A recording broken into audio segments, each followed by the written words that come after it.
Hi எல்லாரும் சுகமா? பார்க்குறது ஒரு தப்பா? எஸ், தப்பு. பார்க்குற ஆக்களை பொறுத்ததும் இருக்குது, நம்ம எப்படி பார்க்குறோமன்றதை பொறுத்தும் இருக்குது, தப்பா சரியாகிறதான்றது. ஸோ அதை சொல்கிற மாதிரி ஒரு சாங்கோட லெட்ஸ் சிங் வித் மீ.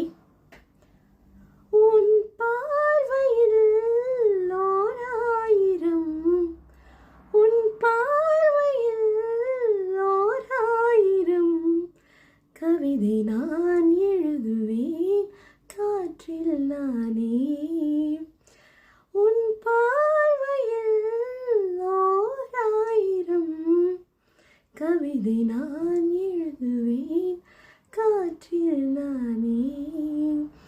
தினமும் உன்னை நினைக்கிறேன், நினைவினால்